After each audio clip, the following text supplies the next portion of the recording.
Boa tarde a todos, a todas.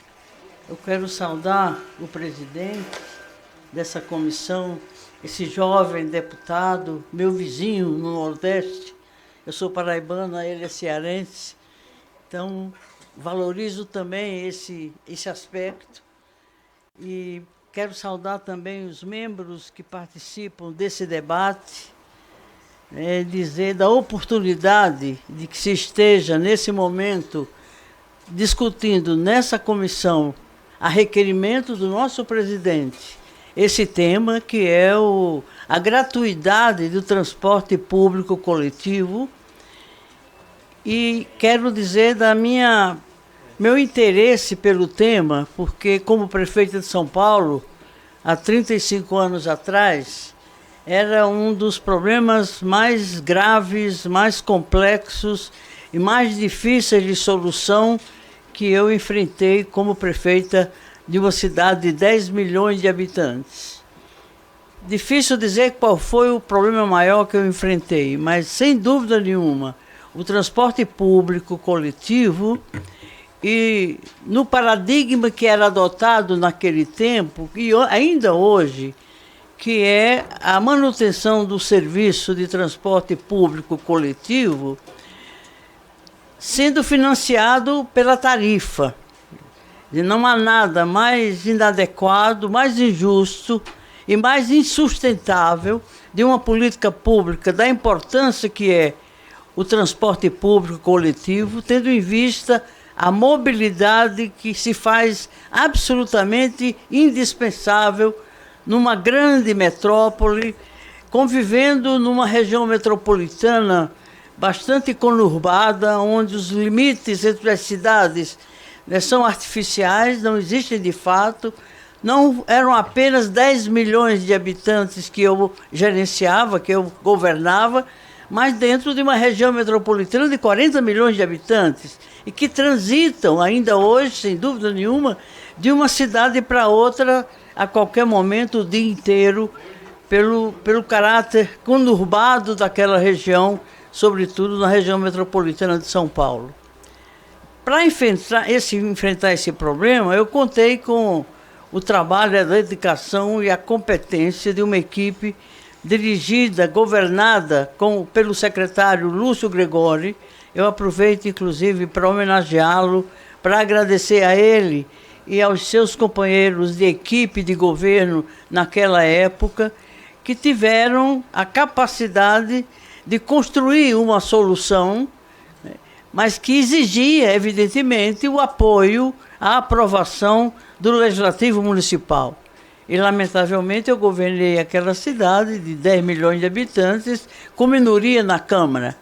Imagine a dificuldade que eu enfrentei. A primeira mulher prefeita de São Paulo, nordestina, migrante, de um partido de esquerda, o Partido dos Trabalhadores, mulher, nordestina, assistente social, combativa, porque eu sou socialista, ainda hoje eu vou morrer socialista.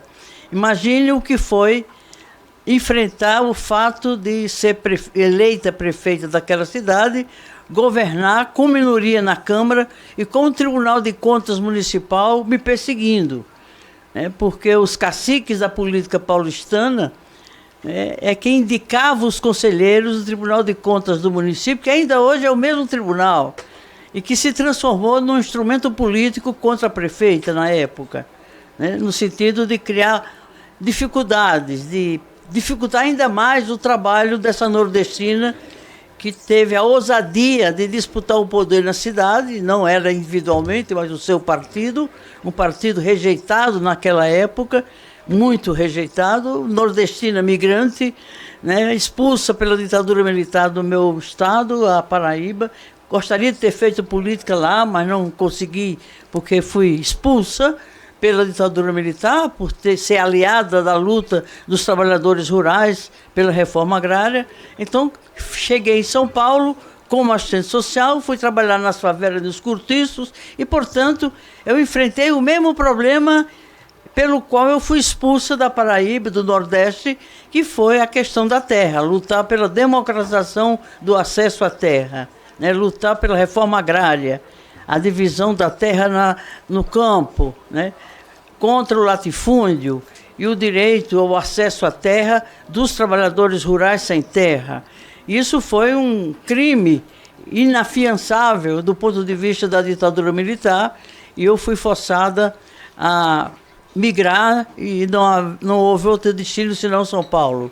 Chegando em São Paulo como assistente social, fiz concurso público para a prefeitura, fui trabalhar como assistente social na periferia, e aí aquela tristeza que eu carreguei no ônibus que me levou da Paraíba para São Paulo, né? Eu não queria ir para São Paulo, não queria sair da minha terra, né?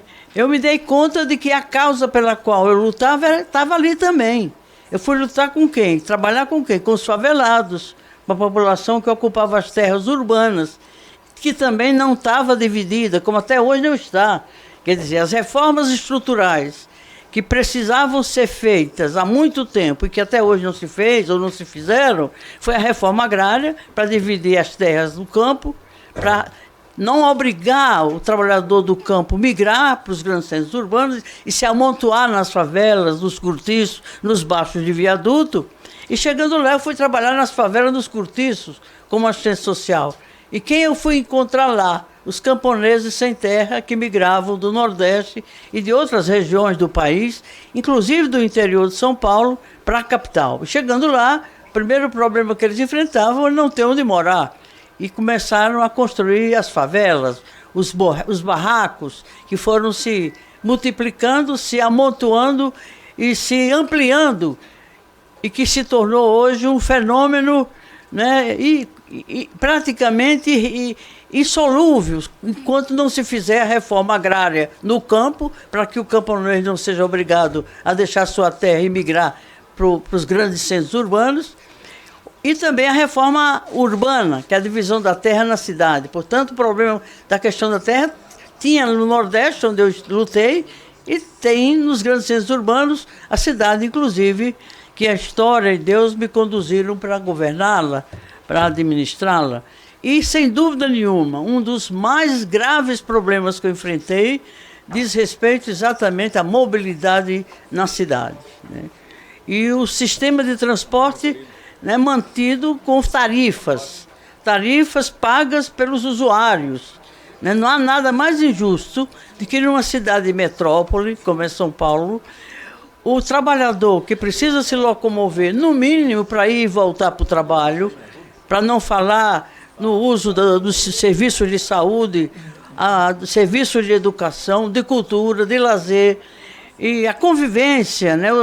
Os empresários também tendo que viabilizar meios de mobilidade dos seus trabalhadores e também dos seus usuários, o que tornava o problema do transporte coletivo público muito grave e de difícil solução, a não ser mediante uma proposta estrutural. Não dá para fazer meias medidas, né? Porque, quero já antecipar, que não resolve, o problema não será resolvido apenas com a gratuidade do transporte.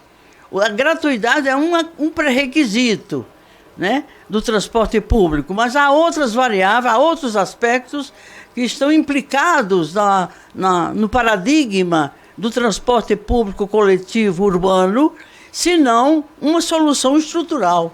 E essa solução estrutural eu não tinha como adotá-la como prefeita, em que o município não tinha capacidade, evidentemente, de assumir de forma completa o custo do transporte público na cidade, e sem a qual o cidadão e a cidadã, por mais simples que ela seja, ela precisa ter acesso à cidade, quer dizer, ter a garantia do transporte coletivo público, né, em condições de qualidade e de acessibilidade do ponto de vista financeiro.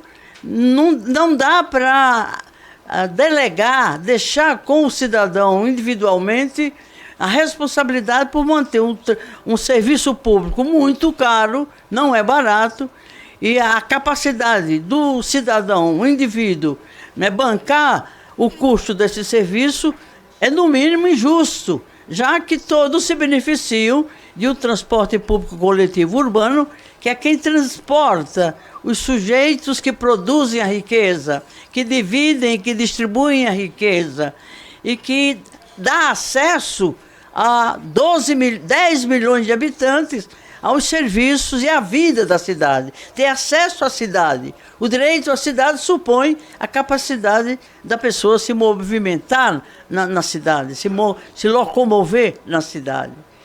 E no âmbito do município, eu até tentei fazer isso. Inclusive, eu criei 5 linhas gratuitas, né, de transporte numa região populosa da região periférica de São Paulo, a região leste, a cidade de Tiradentes, muito volumosa de pessoas e habitantes, muito pobres, uma região periférica, e nós adotamos 5 linhas de transporte gratuito naquela região e que funcionou perfeitamente bem, mas no âmbito da região.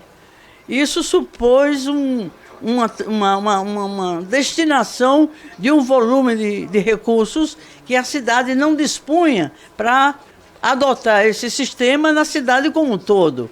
Mas a nossa equipe, né, que estava gestando uma proposta estrutural de solução do problema da mobilidade, e nós testamos naquela região, né, durante um tempo longo, que deu para perceber que era viável, era possível e era adequado, daria eficiência, daria eficácia e daria justiça a quem dependia do transporte público para se mobilizar na cidade, seja para trabalhar, para viver de um modo geral, para estudar, enfim, todos os serviços públicos e mesmo os serviços privados da cidade supõem a mobilidade. Então, a mobilidade também se coloca como um direito.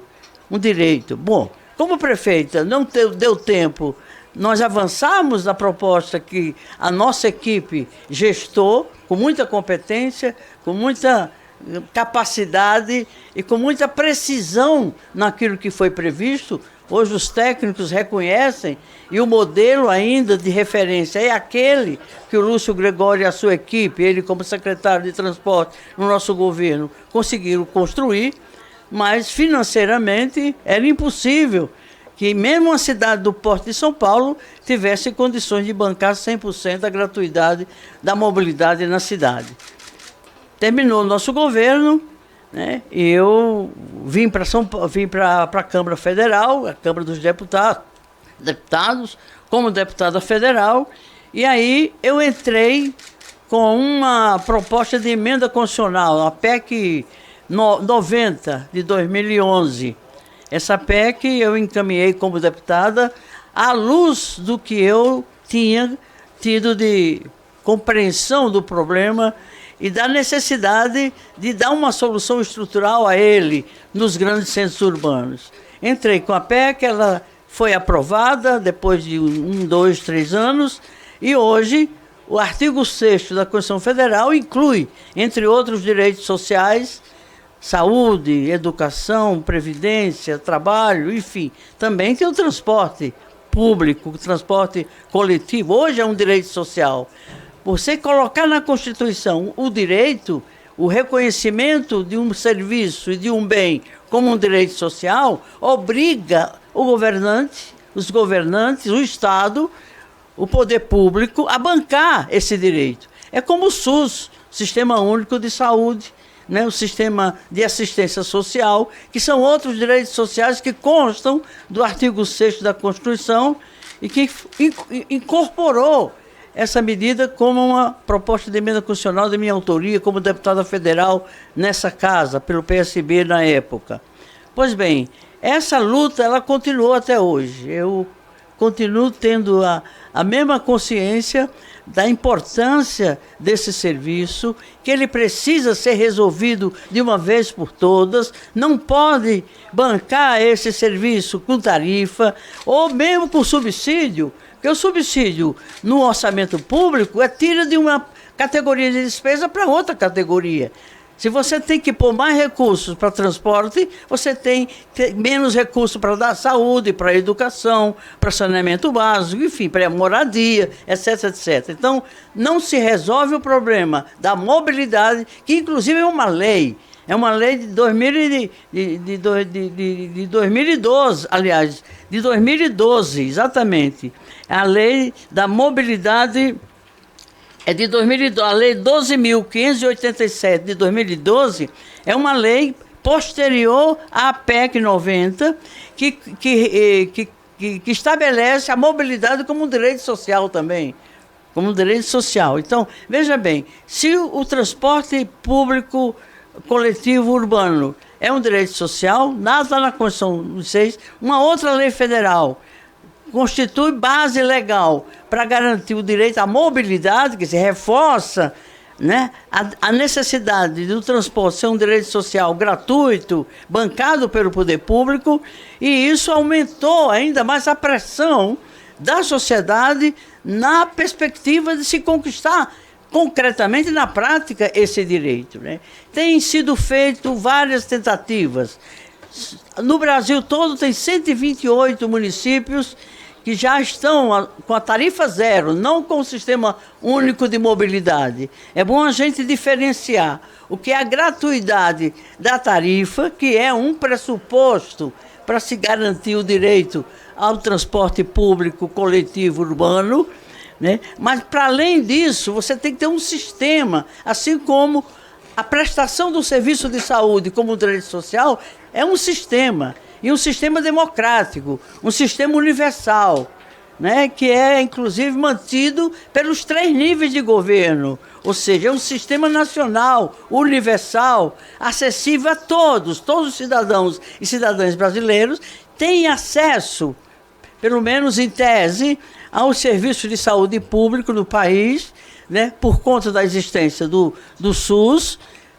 Se conseguirmos aprovar o Sistema Único de Mobilidade, que é uma outra PEC de minha autoria, a PEC 25 de 2013, uma PEC que estrutura o serviço público de transporte público coletivo urbano, né, como um direito social, e como tal é responsabilidade do Estado, dos governantes, estabelecer um sistema que assegure a mobilidade e a gratuidade de um serviço que traz enormes benefícios do ponto de vista econômico, do ponto de vista social, pela inclusão que esse serviço garante, assegura, né?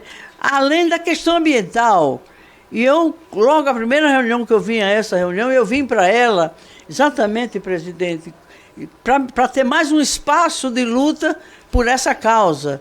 Eu não queria partir para outra esfera sem que ver esse direito assegurado depois de 35 anos de luta, que eu me dedico a isso, além de outras causas, né? Então eu vim para essa comissão, no ano em que vamos realizar a COP30. A COP30 inclui na sua pauta, e até por pressão da sociedade brasileira, que se incluísse o controle dos gases, né, de efeito estufa, que o transporte, que a poluição, que a emissão de gases do efeito estufa, né, e implode nas cidades todas, né, criando graves problemas de saúde, e criando graves problemas ambientais e graves problemas para a vida de uma coletividade. Então, só pode ter benefício essa proposta de emenda constitucional, que é um sistema único, como é o SUS, bancado totalmente pelo poder público e bancado pela sociedade como um todo. Então, há de se pensar que não dá mais para cobrar tarifa e achar que o montante de recursos obtidos com a tarifa é capaz de cobrir os custos de um serviço muito caro e que não garante acesso a todos. Via tarifa, nem todo mundo tem tarifa para se movimentar na cidade. Portanto, é injusto, é um sistema injusto, que além da tarifa, que é o indivíduo que tem que pagar, e que não é barato. Tem um subsídio que é tirado da política pública, de outras políticas públicas, também é o cidadão que paga indiretamente através do subsídio. Por mais subsídio que os governos deem, não dá para zerar a tarifa e, consequentemente, o problema continua. Não há solução viável sem haver uma receita garantida da sociedade como um todo para esse fim. Então, vem outras propostas, que é criar fundos públicos. Mas criar fundos públicos com as receitas que existem hoje é, de novo, onerar os recursos públicos. E aí é preciso criar uma outra fonte de receita para que um novo sistema de receita, de criação de receita, que é o uso do urbano, do espaço urbano.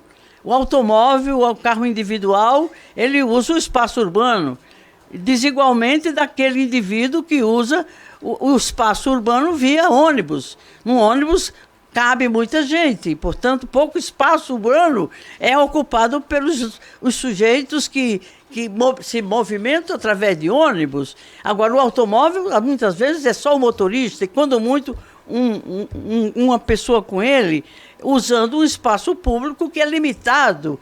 E o tráfico se complica, as condições de saúde se agravam, o problema da poluição ambiental, o problema do tráfico caótico, a perda de tempo, as doenças mentais que um trânsito caótico como uma cidade como São Paulo gera. Portanto, são tantos malefícios que existem hoje com esse paradigma do transporte público como um direito social, mas que não é um direito social porque não é bancado pelo total da sociedade. Implica que nós enfrentemos de uma vez por todas esse problema. E é muito oportuno que isso esteja sendo discutido, presidente.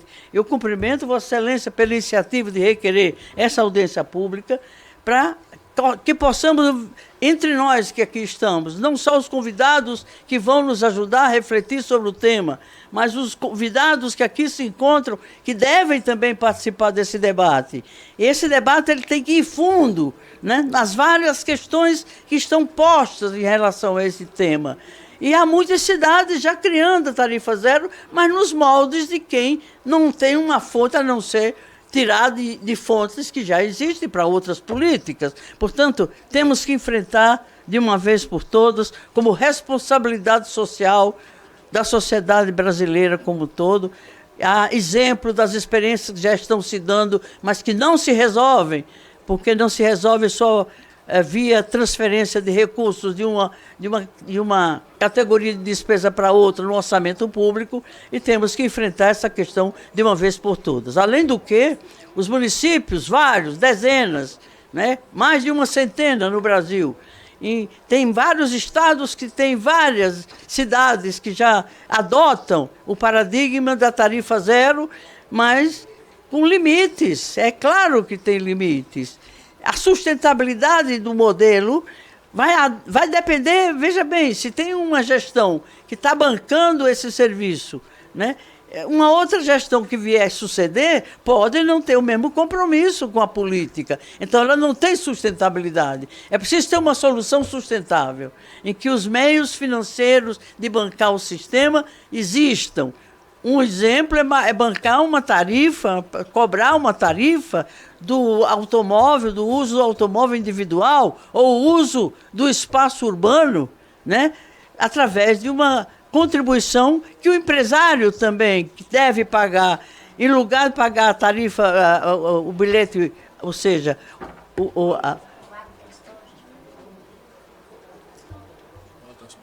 o transporte, né?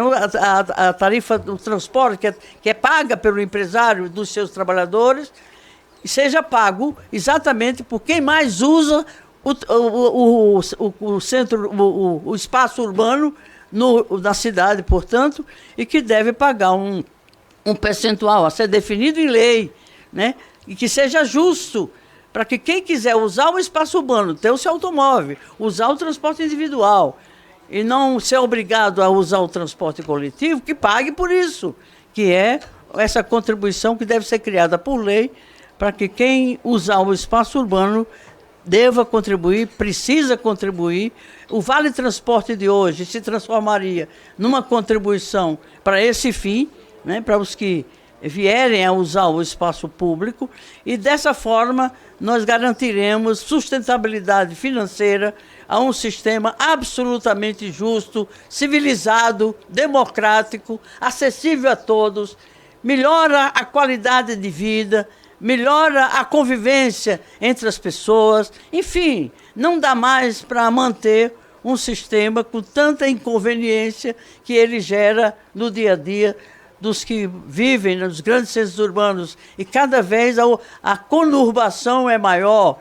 Vejamos, São Paulo não é só a capital, com 12 milhões de habitantes, é a região metropolitana com 40 milhões de habitantes, onde não há fronteiras entre os municípios. Por tudo isso, presidente, companheiros e companheiras que nos acompanham nesse debate, quero também saudar os internautas, os que estão também ligados com a TV Câmara, que acompanhem conosco esse debate. Vamos ouvir, inclusive, experiências que já estão se dando em outras cidades, inclusive no Nordeste. Temos uma secretária aqui do Ceará que está trazendo a sua experiência, e outros técnicos. Temos o Calabria, que é um grande especialista no ramo, que nos ajudou, inclusive, a construir essa proposta de emenda constitucional, que foi uma tarefa de múltiplas mãos, foi um mutirão de pessoas entendidas, tecnicamente competentes, experientes, que construíram essa PEC, a proposta,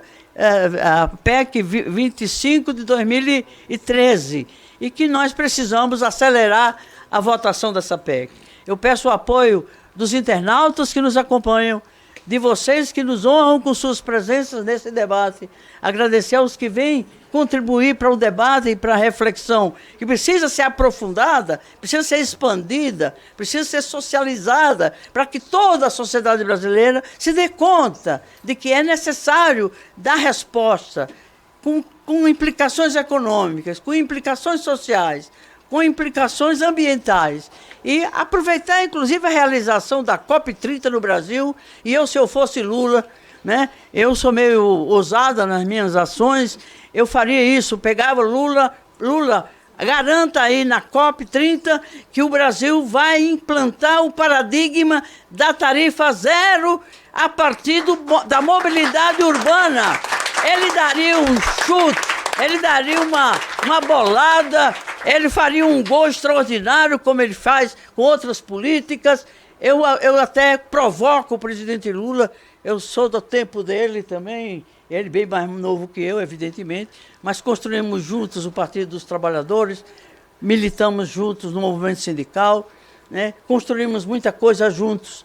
E eu proponho publicamente, Lula, assuma para si a tarefa de conseguir aprovar a PEC 25 de 2013, está a ponto de ser votada. Já está com um relatório a favor de um deputado do PT, inclusive, o Kiko, um deputado de São Paulo. Já deu parecer favorável. Falta só força política para bancar na Comissão de Constituição e Justiça a votação dos seus aspectos constitucionais, legais, formais, para que a Casa crie uma comissão especial para apreciar a PEC, e essa PEC vir a público, aprovada, e nós celebrarmos. Olha, o Brasil contribuiu com a COP30, adotando o paradigma do transporte público e a mobilidade pública gratuita através da tarifa zero. Eu faria isso, marcaria um gol. Eu espero que o Lula, quem sabe, se anime a dar uma chutada nessa bola e conseguir fazer esse gol. Muito obrigada.